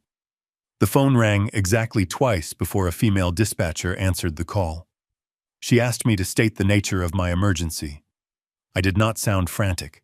I did not sound like a frightened elderly man whose home had just been burglarized. I spoke with the precise, measured cadence of a man reading a technical manual. I informed the dispatcher that I needed to report an active grand theft auto in progress. I told her the stolen vehicle was a fully restored 1968 classic muscle car. I provided the exact license plate number, the vehicle identification number, and the specific paint color code. The dispatcher began to run through her standard script. She asked me when I had last seen the vehicle and if I had any idea who might have taken it. I stopped her mid-sentence. I told her I knew exactly who took it, and I knew exactly where the vehicle was currently located. I walked over to my overturned kitchen table, righted a single wooden chair, and sat down. I pulled my secure digital tablet from my heavy coat pocket and activated the encrypted application. A high-resolution digital map of the entire state instantly illuminated the dark room. A bright red pulsating dot was moving rapidly down the southbound lane of the interstate highway. I read the live coordinates directly to the police dispatcher. I told her the vehicle was currently traveling south on Interstate Highway 95, approaching the county line. I gave her the exact mile marker and the estimated rate of speed based on the real-time satellite telemetry. The dispatcher paused her typing, clearly shocked by the absolute precision of the data I was providing. She asked me how I was actively tracking the stolen vehicle. I calmly explained the integrated military-grade hardware welded into the chassis. I informed her that the man driving the car was my son-in-law, and that he was currently attempting to flee the jurisdiction with stolen property valued at over $80,000. The dispatcher placed me on a brief hold while she relayed the exact coordinates to the active highway patrol units in the sector. I sat in the dark, ruined living room watching the glowing red dot move steadily across the digital map. Mitchell was driving fast. He was likely pushing the vintage engine hard, desperate to put as much distance between himself and my house as possible. He was heading straight toward the state border. If he crossed that line, it would trigger a cascade of federal interstate commerce violations, adding massive weight to his impending criminal charges. He thought he was driving toward freedom. He was actually driving himself deeper into a federal penitentiary. The dispatcher came back on the line. Her voice was sharp and fully energized. She informed me that 3 separate Highway Patrol Interceptor units had successfully picked up the satellite tracking beacon and were currently moving into a pincer formation ahead of the stolen vehicle. She told me they were going to execute a felony traffic stop within the next 4 minutes. She asked me to remain on the line to confirm the identity of the driver once the physical apprehension was complete. I agreed and placed the phone on speaker, resting it on my leg. I stared at the tablet. The red dot continued to pulse. I imagined Mitchell sitting behind the beautiful wooden steering wheel of my late wife's car, gripping it with his sweating, arrogant hands. I imagined the false sense of victory racing through his mind. He had successfully broken into my house. He had secured the ultimate prize. He probably believed he had finally beaten me. He probably believed I was sitting in this dark room weeping over my loss, too terrified and confused to take action. He had relied entirely on the stereotype of the weak, silent elderly man. My silence had never been a symptom of weakness. My silence was the necessary condition required to build an inescapable structural trap. Suddenly, the red dot on my digital map stopped moving. It did not slow down gradually. It completely halted directly in the center of the interstate highway. A few seconds later, the dispatcher's voice echoed through the speaker of my phone. She stated that the highway patrol units had successfully boxed in the stolen vehicle. She reported that the suspect had been removed from the car at gunpoint and was currently being placed in heavy steel handcuffs on the asphalt. She asked me to confirm the physical description of my son-in-law. I recited Mitchell's exact height, weight, hair color, and the expensive designer suit he was likely wearing. The dispatcher verified the information with the officers on the scene. She confirmed that the suspect was in full police custody and that the vintage vehicle had been successfully recovered without a single scratch on the paint. She told me a detective would be calling me shortly to arrange the return of the car and to take my formal statement for the prosecution. I thanked her for her precise efficiency and ended the call. The room went entirely silent again. I looked around at the destroyed furniture and the scattered papers. The physical damage to my home was irrelevant. The trap had perfectly snapped shut. Mitchell was now sitting in the back of a police cruiser, his wrists bound tightly behind his back, his entire life shattered into a million unrecoverable pieces. But the chain of consequences was not yet complete. Mitchell was only half of the equation. Sarah was still sitting comfortably in the massive house I had paid for, entirely unaware that her husband had just been arrested for grand theft auto and that the federal government had frozen all of their fraudulent assets. It was time to deliver the final devastating blow. It was time to walk across the lawn, knock on the front door of the main house, and hand my daughter the itemized receipt for her absolute ruin. I sat in the darkness of my destroyed living room, waiting for the inevitable aftermath. The digital tablet on my lap had gone completely dark, but the reality of the trap I had set was just beginning to unfold. My cell phone vibrated heavily against my leg, breaking the absolute silence of the room. It was a direct call from the lead detective of the State Highway Patrol. He spoke with the gruff, heavy satisfaction of a man who had just taken a desperate criminal off the streets. He wanted to personally update me on the exact details of the felony traffic stop before the local news stations picked up the scanner chatter. The detective told me that when the interceptor units activated their emergency lights and sirens, Mitchell did not immediately pull his vehicle over to the shoulder. In his absolute blind panic, he attempted to accelerate the vintage muscle car, pushing the classic engine toward its physical limit. He tried to weave through heavy interstate traffic, attempting to reach an upcoming exit. The detective explained that Mitchell was heading directly for an industrial district known for housing illegal vehicle dismantling operations, commonly referred to as chop shops. He intended to trade my priceless vehicle for pennies on the dollar to secure immediate, untraceable escape funds. But Mitchell was an arrogant corporate coward, not a professional getaway driver. He did not possess the skill to control a heavy rear-wheel drive machine at those extreme speeds. The Highway Patrol executed a highly coordinated tactical maneuver. They boxed him in against the concrete median barrier and forced the vehicle to a complete halt without inflicting a single scratch on the pristine bodywork. The detective told me Mitchell locked the doors and stubbornly refused to exit the vehicle. He rolled up the windows and ignored the direct lawful orders of the armed officers. The police had to shatter the driver's side window with a steel baton. They drew their service weapons, reached inside the cabin, and physically dragged Mitchell out onto the rough asphalt. Mitchell had screamed and thrashed violently, threatening to sue the entire police department. He screamed that he was a wealthy, respected financial executive and that they were making a massive mistake. The officers responded by planting a heavy knee firmly into his spine and securing his wrists with heavy steel handcuffs. The detective assured me that Mitchell was currently sitting in a cold concrete holding cell at the county jail. He was facing multiple severe felony charges, including grand theft auto, fleeing and eluding law enforcement, and violently resisting arrest. The classic car was being carefully loaded onto a flatbed transport truck and taken to a highly secure indoor impound facility where I could retrieve it tomorrow morning. I thanked the detective for his precise professional work and ended the call. The silence returned to my ruined guest house, but it lasted for less than 10 minutes. I heard the frantic, chaotic sound of high heels clicking rapidly against the concrete walkway outside. The broken front door was suddenly pushed all the way open, hitting the interior wall with a loud thud. Sarah stood in the doorway. She was an absolute vision of total collapse.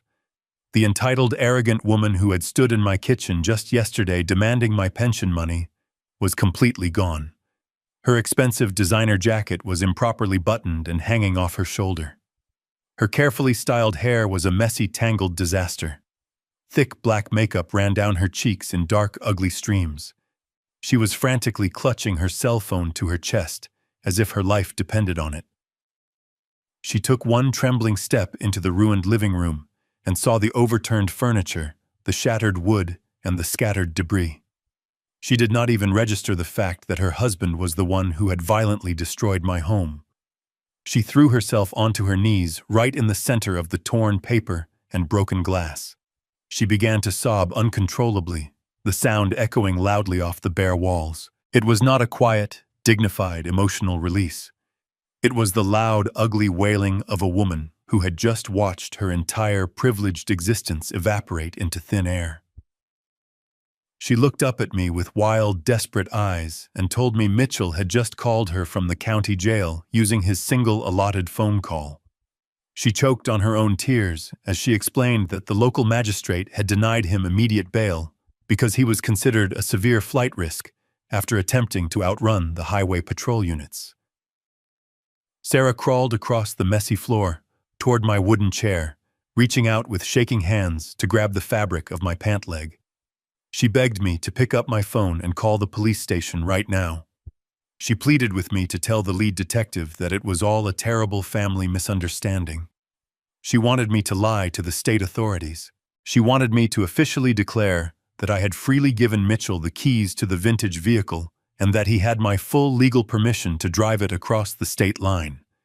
She promised me that if I called the police and dropped the grand theft auto charges, they would never bother me about my monthly pension money ever again.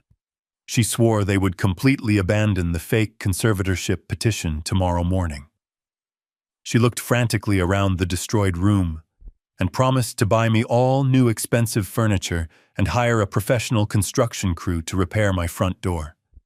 She tried to invoke the sacred memory of her late mother, begging me to show mercy for the sake of our family legacy.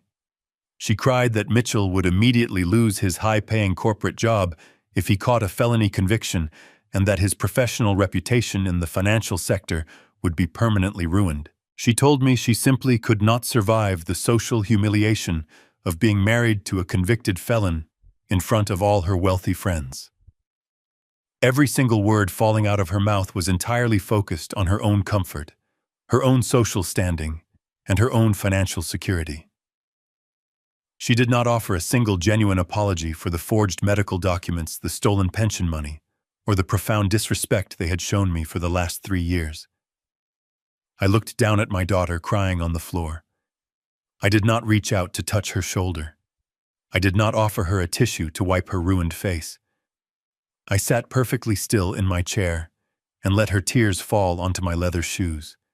I told her to let go of my clothes immediately. My voice was completely flat and utterly devoid of any paternal warmth. Sarah flinched violently at the absolute coldness in my tone and slowly pulled her hands back, holding them against her chest. I pointed a single finger toward the twisted steel lockbox resting on the floor of my bedroom, visible through the open doorway. I told her that her husband had violently broken into my private sanctuary and stolen the only physical memory I had left of the woman who gave birth to her. I told her that Mitchell had not simply borrowed a car for a joyride. He had deliberately stolen an $80,000 liquid asset to fund his escape from federal justice. I watched a sudden wave of deep confusion wash over her tear-stained face. She stopped crying for a fraction of a second. She asked me what I meant by federal justice. I realized in that exact moment that Mitchell had not told her the entire truth during his frantic phone call from the holding cell. He had been too ashamed or perhaps too terrified to confess his ultimate failure. He had not told her about the frozen bank accounts or the failed offshore wire transfer. I leaned forward in my chair and looked directly into Sarah's terrified eyes. I told her I was not going to make a single phone call to save him. I told her the grand theft auto charge was completely legitimate, and I would be proudly testifying against him in open court. But I did not stop there. I reached onto the small side table next to me and picked up the heavy black binder. I pulled out the certified forensic audit of the forged home equity loan. I dropped the heavy stack of legal documents directly onto the floor in front of her. I informed her that her husband was not just a car thief. I told her he had secretly forged my signature to take out a $300,000 fraudulent loan against the very house she was currently living in. I watched her eyes widen in absolute horror as she stared at the highlighted bank statements. I told her that federal investigators were currently auditing every single transaction Mitchell had ever made, and that all of their shared bank accounts were permanently frozen by the United States government. I told her that Mitchell was not coming home tomorrow or the next day. He was going to federal prison for a very long time. I ordered her to get off my floor and go back to her massive house to pack her designer bags, because very soon she was not going to have a roof over her head. Sarah stared at the heavy stack of legal documents resting on the torn carpet of my ruined living room. The thick black binder I had dropped at her feet seemed to radiate a terrifying gravity. She slowly reached out with trembling fingers and picked up the top page. It was the certified forensic audit of the $300,000 home equity line of credit. I watched her perfectly manicured nails scrape against the paper as her eyes darted back and forth across the dense financial text. She did not understand the complex banking terminology, but she absolutely recognized the address printed at the top of the loan agreement. It was the address of the massive property she had lived in for the past 15 years. It was the address of her supposed forever home. I broke the silence with a voice so calm it sounded like a judge reading a final verdict. I told her that while she was busy planning to lock me away in a state-run psychiatric ward, her husband was busy mortgaging the very ground she walked on. She shook her head violently side to side, attempting to physically reject the reality printed in black ink. She stammered that there must be a mistake and that Mitchell would never take out a loan without telling her. I told her to turn to the third page of the document and look at the bottom right corner. She flipped the heavy paper over and stared at the signature line. I asked her if that looked like my handwriting. I reminded her that I had spent my entire adult life drafting precise structural engineering blueprints, and that my personal signature was a rigidly uniform block of text. The signature on that banking document was a sloppy, chaotic imitation. I told her that Mitchell had deliberately forged my name to bypass the deed restrictions. He had committed aggravated identity theft to steal $300,000 of my hard-earned equity, and he had used her house as the direct collateral. The color completely drained from Sarah's face, leaving her looking pale and suddenly very old. She dropped the papers back onto the floor, as if they were physically burning her hands. I did not give her a single moment to catch her breath. I continued laying out the exact dimensions of the trap her husband had built for them. I informed her that the federal government does not take kindly to massive domestic bank fraud. I explained that my attorney Bradley Evans had already contacted the Federal Wire Fraud Division this afternoon. I told her that federal agents had successfully intercepted an international wire transfer Mitchell attempted to send to the Cayman Islands just a few hours ago. He was trying to launder the stolen equity out of the country and leave her entirely alone to face the catastrophic financial fallout. I told her that right now federal investigators were actively auditing every single bank account attached to Mitchell's Social Security number. The joint checking accounts, the luxury credit cards, the mutual funds she thought secured her wealthy lifestyle were all permanently frozen under federal authority. I watched the exact moment her mind comprehended the absolute totality of her ruin. The arrogant facade she had worn for years shattered completely, revealing the absolute selfish cowardice underneath. She did not express horror at what Mitchell had done to me. She did not apologize for my stolen pension or my forged signature. Her survival instinct kicked in, and it was entirely focused on preserving herself at any cost. She fell back onto her knees and grabbed my hands. Her grip was painfully tight. She looked up at me with wide, terrified eyes and immediately began to rewrite history. She started throwing the man she had been married to for a decade directly under the bus.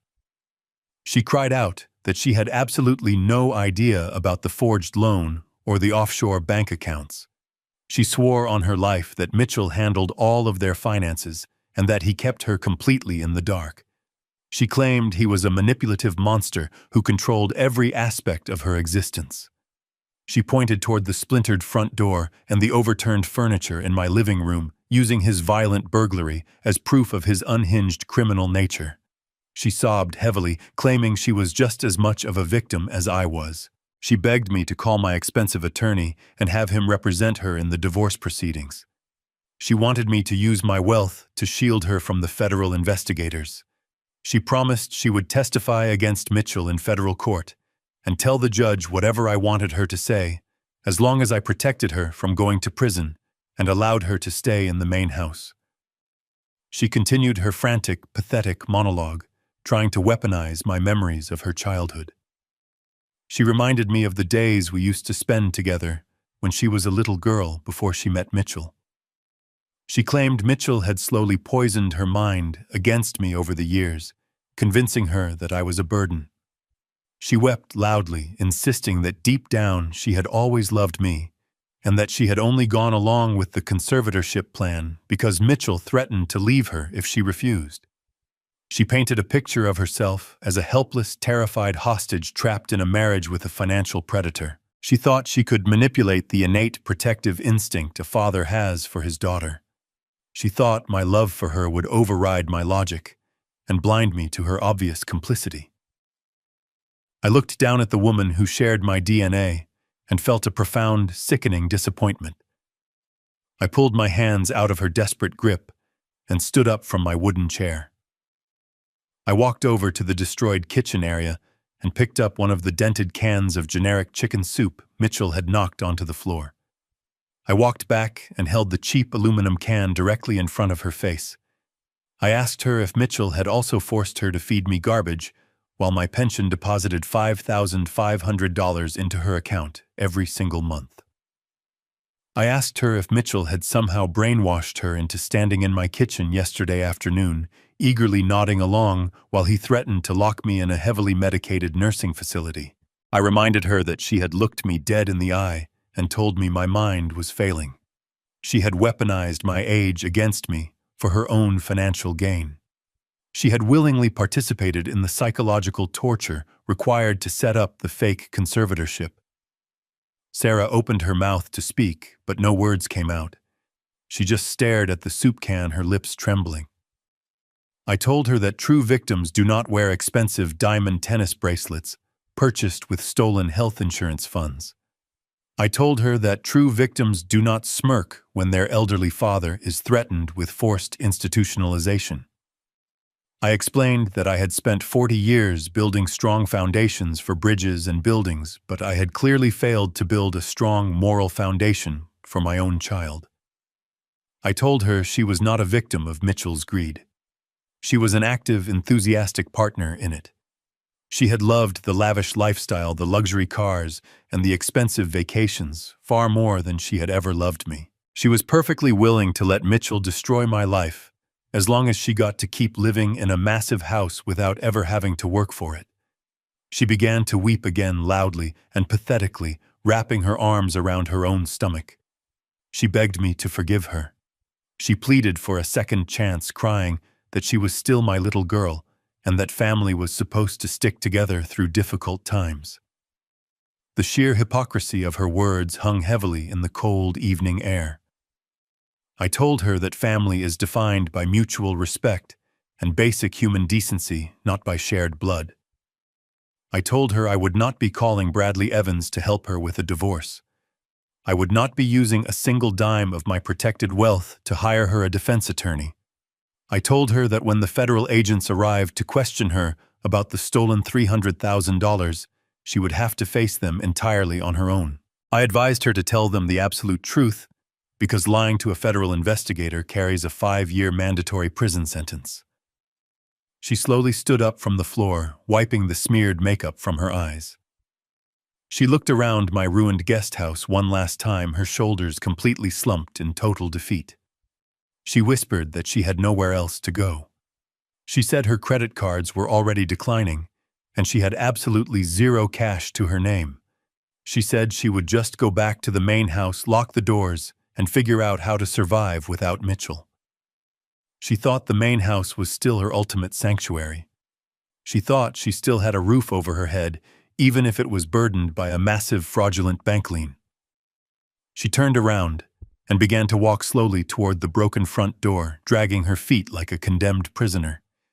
She had absolutely no idea that the ground she was walking on no longer belonged to her.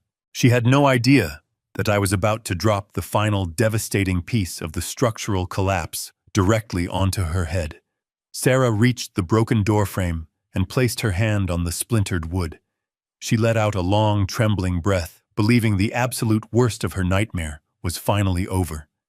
She truly believed that she could simply walk across the manicured lawn, unlock the heavy oak front door of the main house, and collapse into her expensive king-sized bed.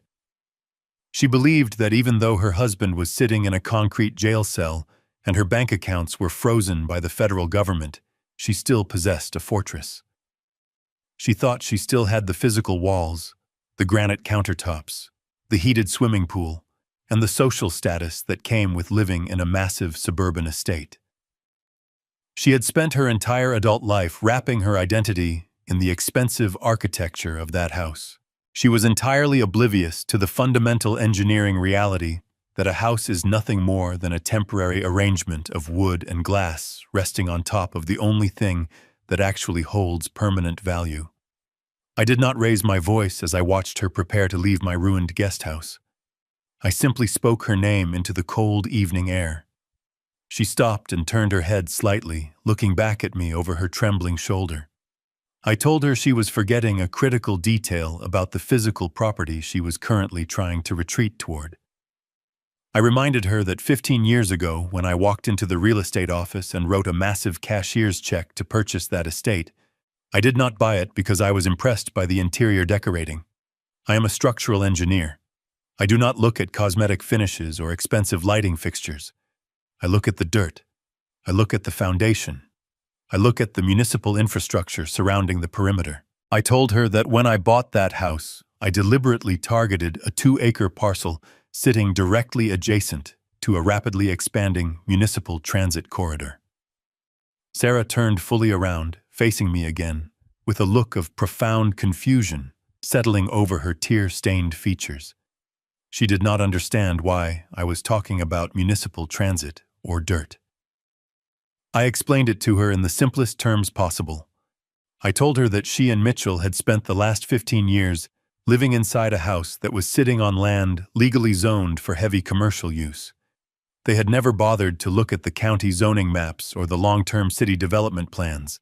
They were too busy throwing expensive dinner parties and buying luxury vehicles to realize they were sleeping in the exact center of a highly coveted commercial retail district.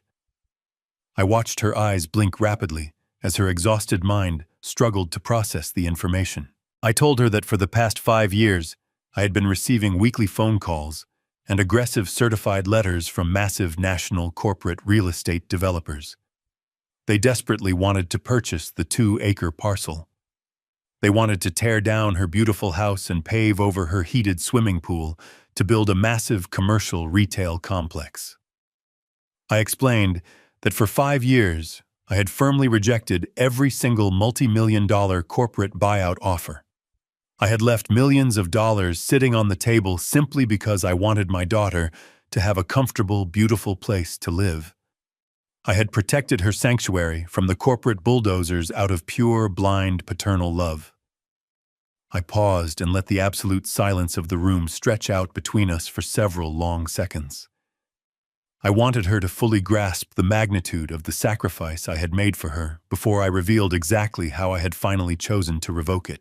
I told her that yesterday morning after I left the bank where I permanently closed my pension account, and before Mitchell kicked open my front door, I made a second stop. I did not drive home to argue. I drove directly to the downtown corporate offices of the largest commercial retail developer in the state. I walked into their executive boardroom and informed their lead acquisitions director that I was finally ready to accept their standing offer. Sarah's jaw dropped open. Her breath caught in her throat, producing a sickening, choking sound. She took a single unsteady step back toward the broken doorframe, her hands reaching out blindly to grab the wall for physical support. I told her I sat at a massive glass conference table and signed the master deed transfer, I sold the entire 2-acre parcel of dirt right out from under her feet for a massive sum of commercial cash. I told her the transaction was completely legal, entirely finalized, and completely irreversible. The ground she was currently standing on no longer belonged to me, and it certainly no longer belonged to her. It belonged to a ruthless multi-billion-dollar corporate retail conglomerate. She began to shake her head violently side to side, muttering the word no over and over again in a frantic, breathless whisper. She tried to find a logical flaw in my statement. She tried to use the fraudulent loan to her advantage. She stammered that I could not possibly sell the house because Mitchell had just placed a $300,000 bank lien against the title. She thought the very crime her husband committed would somehow accidentally protect her from being evicted. She thought the bank would block the corporate sale. I looked at her and smiled a cold, devastating smile. I explained that a retail conglomerate building a $50 million commercial center employs an army of the most ruthless corporate attorneys in the country. I told her that when their legal team discovered the active bank lien during their expedited morning title search, they did not cancel the real estate purchase. They simply contacted the federal authorities and the bank directly. They used my certified medical affidavit and the obvious forensic proof of Mitchell's forgery to legally nullify the bank's claim to the physical property. The corporate lawyers completely crushed the local bank, forcing them to remove the lien from the physical dirt. The bank is now forced to collect their stolen $300,000 directly from Mitchell's frozen offshore accounts and his personal future earnings. The land itself was immediately transferred to the developer entirely free and clear of any financial encumbrance. Sarah stared at me, her entire body trembling violently. The final illusion of her perfect, wealthy life was rapidly dissolving into absolute nothingness right in front of her eyes. She was finally realizing that she had absolutely nothing left to fall back on. Her husband was a federal criminal sitting in a concrete cell. Her shared bank accounts were seized by the United States government. Her credit was entirely destroyed. And now the massive, beautiful house she thought she owned was nothing more than a temporary structure waiting to be violently erased from the map. I reached into the inner pocket of my heavy wool coat one final time. I pulled out a single crisp piece of white paper. It was not a bank statement or a forensic audit. It was a formal, legally binding corporate document. I walked slowly across the debris-covered floor and held the paper out to her. She did not raise her hands to take it. She just stared at it as if it were a venomous snake. I read the heavy black text printed at the top of the page out loud. It was a mandatory 30-day notice to vacate the premises. I told her the retail developer was not interested in becoming a residential landlord. They were not going to let her rent the house or negotiate a temporary lease. They wanted the dirt, and they wanted it immediately. I informed her that she had exactly 30 days to pack her designer clothes, her expensive shoes, and whatever worthless items she could carry. I told her that on the morning of the 31st day, a fleet of heavy industrial bulldozers and demolition excavators would arrive at the end of the driveway. They were going to smash through the heavy oak front door, crush the granite countertops, and grind the heated swimming pool into dust. They were going to completely level the entire property and pave a commercial parking lot directly over the exact spot where her bedroom currently sat. The sound that erupted from Sarah's throat was not a standard human cry. It was a raw, visceral, tearing scream of absolute psychological destruction. It was the sound of a woman plummeting headfirst into an endless dark abyss. She dropped to her knees on the splintered wood of the entryway, clutching her head in her hands, wailing with a terrifying, agonizing intensity. She had spent her entire adult life looking down on people who struggled, believing her wealth and her status made her completely invincible.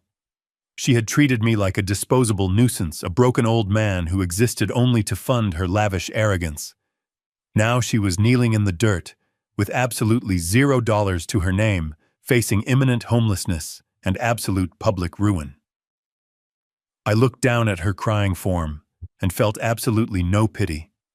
I had given her a fortress, and she had chosen to invite a parasite inside to slowly devour the foundation. She had chosen to smile while her husband threatened to lock me in a psychiatric ward.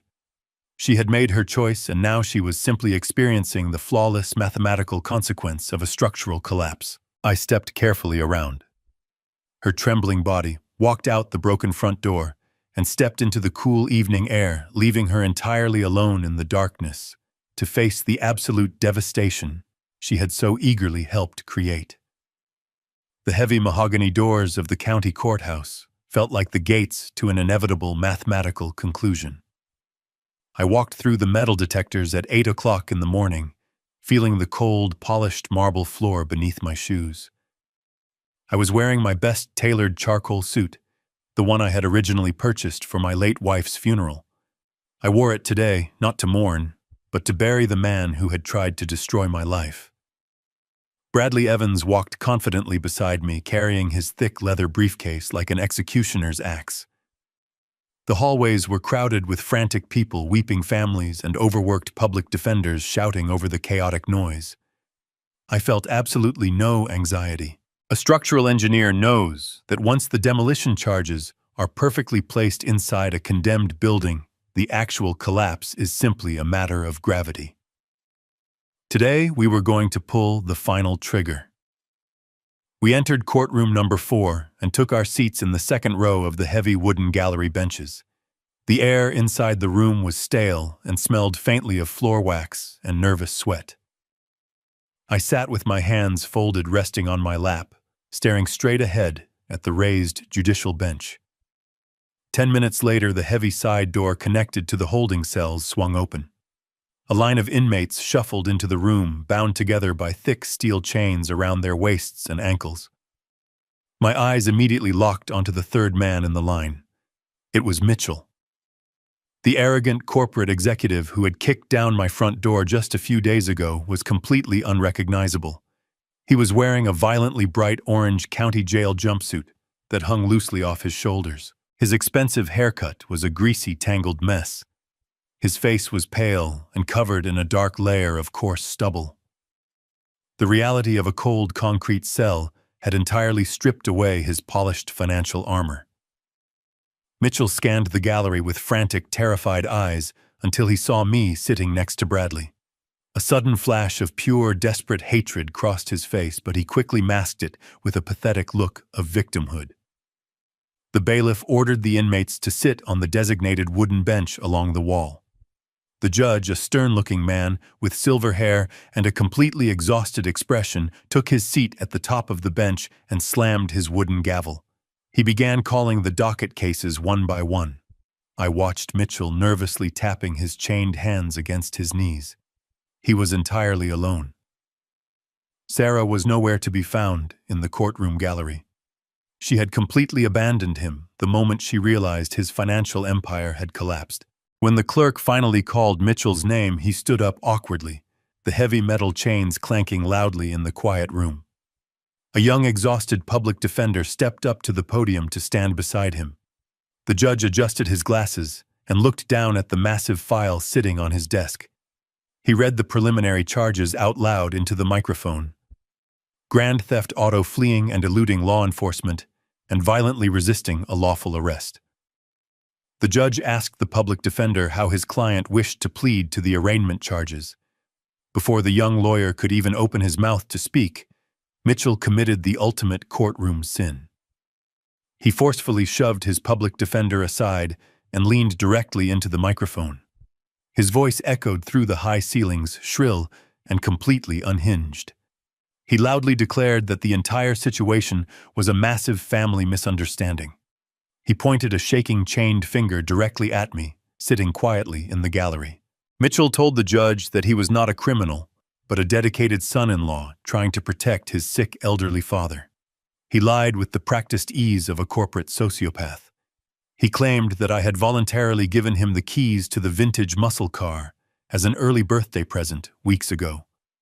He swore to the court that my mind was rapidly deteriorating and that I had simply forgotten about the gift in a state of severe age-related confusion.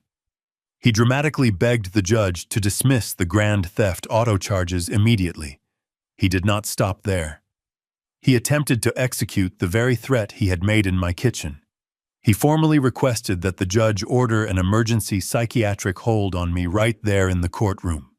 He claimed he possessed a sworn medical affidavit proving my advanced dementia and demanded that the court immediately grant him temporary conservatorship over my estate to protect my assets from my own insanity.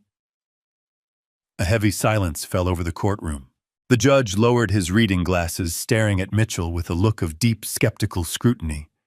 He then looked over at me, sitting perfectly still next to my attorney. Bradley Evans did not wait for an invitation to speak. He stood up from the wooden bench, smoothed the front of his expensive suit jacket, and walked past the wooden swinging gate into the central well of the courtroom. He introduced himself to the judge as my retained legal counsel. Bradley spoke with a voice so calm and authoritative that it completely commanded the attention of every single person in the room. He told the judge that the defendant was indeed correct about one single fact. There was a medical document regarding my cognitive health. Bradley opened his leather briefcase and pulled out the thick, sealed envelope from the State Supreme Court Medical Board. He walked forward and handed it directly to the court clerk, who passed it up to the judge. Bradley respectfully asked the judge to review the certified results of the 4-hour intensive psychological and cognitive evaluation I had completed just 72 hours ago. He stated clearly, for the official court record, that I had scored in the 99th percentile for spatial reasoning logic and memory retention. He formally declared that the state-appointed medical board had legally certified me as completely mentally sound and entirely competent. I watched Mitchell's pale face turn the color of wet ash.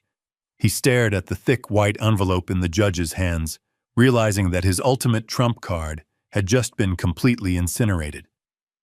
The judge broke the seal and quickly scanned the official document, noting the 3 specialized doctor signatures and the raised state seal. The judge's expression shifted from exhausted skepticism to pure, concentrated anger. He looked down at Mitchell and asked him very quietly if he was in the habit of lying to a sitting magistrate in open court. Mitchell began to stammer, stepping back from the microphone, his heavy chains rattling as panic completely overtook his nervous system. Bradley did not give Mitchell a single second to recover his balance. He turned to the judge and delivered the final devastating blow. Bradley stated that the defendant was not just lying about a stolen vehicle to avoid a local felony conviction.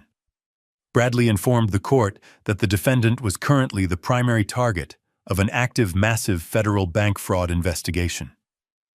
Bradley pulled out the certified forensic audit of the forged home equity line of credit and the printed alert of the failed offshore wire transfer to the Cayman Islands.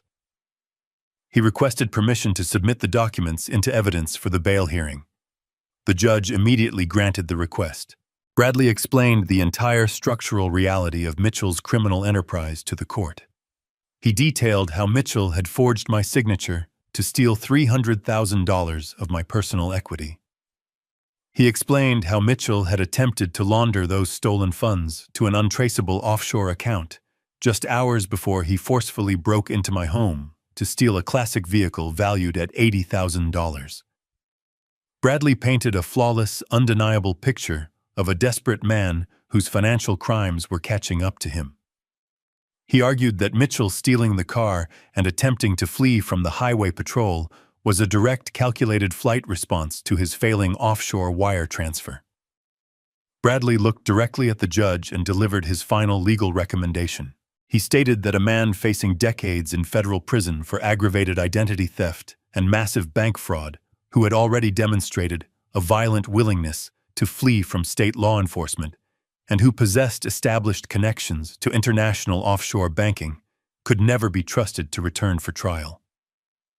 Bradley formally requested that the court deny all forms of bail and remand the defendant to the county jail until his federal indictment was officially processed. Mitchell began to scream. He thrashed against his heavy chains, screaming that the documents were fake and that Bradley was framing him. He yelled that he was a wealthy executive and demanded to be released immediately so he could go back to his massive house and his wife. He was completely delusional, unable to process the absolute finality of his own destruction. The two large bailiffs immediately stepped forward, grabbing Mitchell by the shoulders and physically restraining him against the heavy wooden podium. The judge slammed his heavy wooden gavel down so hard, the sound echoed like a gunshot. The judge ordered Mitchell to be absolutely silent or face an additional charge of contempt of court. The judge looked down at the forged banking documents and the certified medical affidavit. He looked at me sitting quietly in the gallery, recognizing the quiet dignity of a man who had simply refused to be a victim. The judge then looked at Mitchell with an expression of absolute disgust. The judge leaned directly into his microphone and delivered the final, undeniable consequence. He stated that based on the irrefutable evidence of severe federal financial crimes, the violent nature of the physical arrest, and the undeniable flight risk posed by the defendant's own actions, he was officially declaring Mitchell an extreme danger to the community and a catastrophic flight risk. The judge slammed the gavel down one final time. He revoked Mitchell's bail entirely and ordered him to be held in maximum security county lockup without the possibility of bond until his trial date. The bailiffs immediately dragged Mitchell away from the podium. He did not walk, he was physically hauled backward toward the heavy steel holding cell door. He looked over his shoulder at me, his eyes wide with absolute bottomless terror, as the reality of his future finally crushed him. He was not going back to his granite countertops or his luxury vehicles. He was going to spend the next several years in a tiny concrete cage. The heavy steel door slammed shut behind him, cutting off his frantic screams entirely. I sat in the wooden pew, taking a slow, deep breath. The legal foundation of his life was completely demolished. Now there was only one loose end left to tie up before I could finally walk away entirely free. I stood up, buttoned my charcoal suit jacket, and walked out of the courtroom, with my attorney ready to watch the final walls come crashing down on my ungrateful daughter. The 30 days expired exactly as I promised they would. On the morning of the 31st day, I parked my car across the street from the massive suburban estate I had once purchased for my daughter. The sun was barely rising over the horizon, but the quiet neighborhood was already completely awake. A convoy of heavy yellow industrial machinery was lined up along the curb. Massive bulldozers, excavators, and a commercial wrecking crew stood idling in the crisp morning air, their diesel engines rumbling with the promise of absolute destruction. A team of corporate lawyers in sharp suits stood at the end of the driveway, holding clipboards and the final writ of possession. The retail conglomerate did not operate on emotional timelines. They operated on strict financial schedules, and today was demolition day. I watched the heavy oak front door swing open. Sarah stumbled out onto the front porch, looking entirely disoriented and completely terrified. She had spent the last 30 days living in a state of deep denial, hoping the bank would miraculously save her, or that I would suddenly change my mind and cancel the corporate sale. But there was no salvation coming. The lead corporate attorney walked up the driveway and handed her the final eviction order. He calmly informed her that she had exactly 1 hour to vacate the premises before the demolition crew breached the structural walls. Sarah ran back inside the house in a blind, frantic panic. Because Mitchell's federal fraud charges had permanently frozen every single bank account attached to their names, Sarah had no access to liquid cash. She could not hire a professional moving company to carefully pack her expensive crystal or transport her heavy luxury furniture. She could not even afford to buy basic cardboard boxes. I watched from across the street as she began dragging heavy black plastic garbage bags out the front door and dumping them unceremoniously onto the front lawn. She was frantically stuffing thousands of dollars worth of designer dresses, custom shoes, and expensive leather handbags into cheap disposable trash bags. The wealthy neighbors she used to host for her lavish dinner parties were now standing on their porches, watching her public humiliation unfold in real time. The wealthy socialite who used to mock my simple lifestyle was now sweating profusely, hauling garbage bags across the manicured grass, while the demolition crew watched her with bored indifference. When the 1 hour deadline expired, The foreman blew a loud air horn. The heavy yellow excavators began rolling up the driveway, their massive steel treads crushing the pristine landscaping. Sarah stood on the public sidewalk surrounded by a mountain of black plastic bags. She watched as the first excavator raised its massive steel claw and drove it straight through the front window of her expensive living room. The sound of shattering glass and tearing wood echoed through the neighborhood. The fortress she had used to justify her arrogance was violently reduced to a pile of worthless rubble in less than 20 minutes. I started my car engine and drove away, leaving her standing in the dust. 2 hours later, she called me from a borrowed cell phone begging for one final meeting. I agreed to meet her at a cheap diner on the edge of the city. When she walked through the glass doors of the restaurant, she looked like a completely broken woman. Her designer clothes were covered in gray drywall dust. Her face was hollow and exhausted. She slid into the vinyl booth across from me and stared at her hands. The woman who once demanded a $10,000 cash deposit for a new luxury car was now sitting in a greasy diner begging for basic shelter. She did not offer a grand apology this time. She had finally run out of lies and manipulations. She simply looked up at me with empty, defeated eyes and begged for a loan. She whispered that she had managed to drag her trash bags to a cheap motel down the street, but she only had enough cash in her pocket to pay for 2 nights. She pleaded with me to lend her just $3,000 to secure a basic lease on a small 1-bedroom apartment. She promised she would find a job and pay me back every single cent. She swore she had learned her lesson and that she just needed a tiny bit of help to survive the winter. She looked at me with the desperate, pleading expression of a starving animal hoping the father she had betrayed would offer her a final lifeline. I looked at my daughter sitting across the sticky diner table. I remembered the 3 years I spent living in her guest house. I remembered the absolute humiliation of asking her for basic groceries while she drained my monthly pension to fund her luxury vacations. I remembered opening my pantry to find 3 dented cans of generic soup. I did not raise my voice or offer a long, emotional lecture. I calmly reached into my coat pocket and pulled out my leather wallet. I extracted a single crisp $20 bill. I placed the green paper flat on the table and slowly slid it across the surface until it touched her trembling fingertips. I looked directly into her eyes and told her that this was exactly the amount of money she deemed sufficient for my weekly survival. I told her that when she was in total control of my finances, she decided my comfort and my dignity were only worth $20 a week. I told her I was simply matching her standard of care. I stood up from the booth, adjusted my coat, and told her to spend the money wisely because the gravy train had permanently derailed. I turned my back on her and walked out of the diner, leaving her sitting alone, staring at the $20 bill that represented the absolute totality of her remaining wealth. The federal sentencing took place 3 months later in a heavily guarded courtroom located in the center of the financial district. I sat in the very back row wearing my dark tailored suit and watched the final calculations of justice permanently balance themselves out.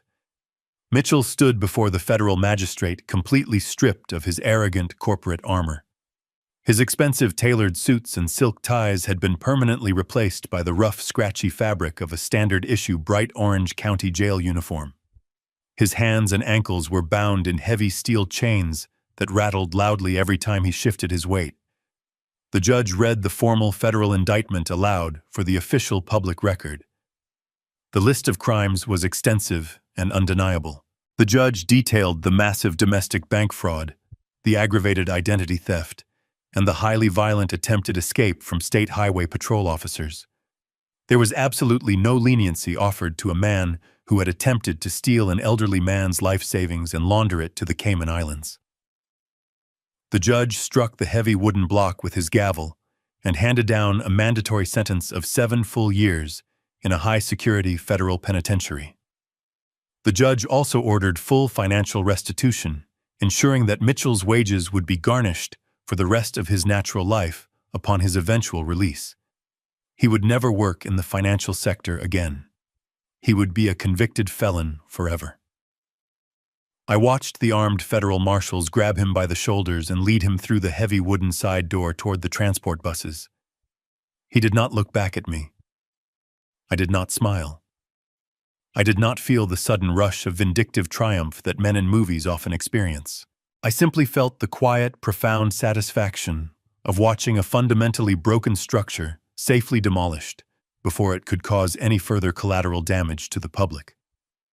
Sarah did not attend her husband's federal sentencing hearing. She was miles away, living the exact reality she had so carelessly tried to force upon me. My attorney, Bradley Evans, provided me with a final, comprehensive status update regarding her situation before officially closing my legal case file. Sarah was currently residing in a small, dimly lit room at a cheap highway motel on the far industrial edge of the county line. The entitled woman who used to loudly complain about the specific temperature of her heated swimming pool was now sharing a broken communal laundry machine and sleeping on a sagging mattress that smelled heavily of stale cigarette smoke and industrial bleach. She was entirely and permanently cut off from the massive wealth she had attempted to steal.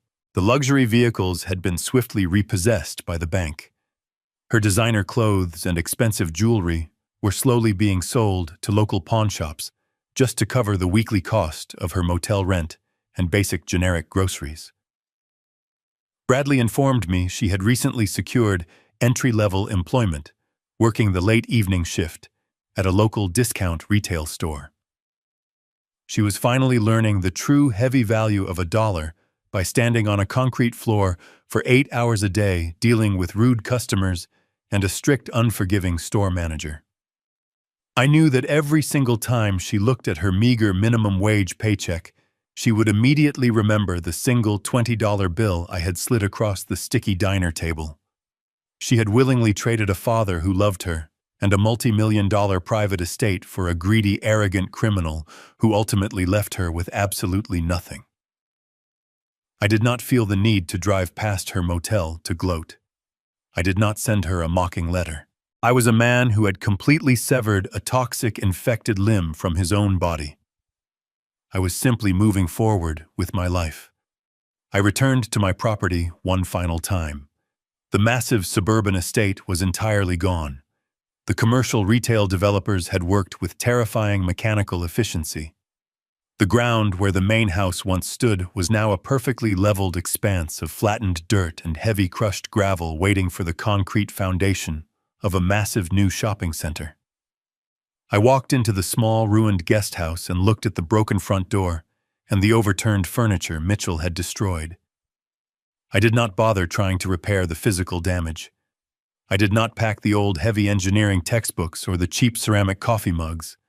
I opened a thick leather duffel bag and packed only what truly mattered. I packed my best clothes, my passport, and the original leather key fob to my late wife's pristine vintage muscle car, which was now resting safely in a high-security, climate-controlled storage facility downtown.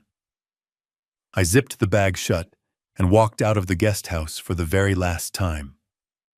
I did not look back at the empty property as the hired car drove me away. I instructed the driver to take me directly to the international airport. I walked up to the premium service counter and handed the ticketing agent my passport. I had spent 40 long years saving my money, investing wisely, and sacrificing my own personal comfort for the sake of my family. The time for endless sacrifice was officially over. I purchased a first-class one-way ticket to Rome. The experience of walking onto that massive airplane was unlike anything I had ever felt in my entire 69 years of life. I settled into the wide, luxurious leather seat of the private first-class cabin.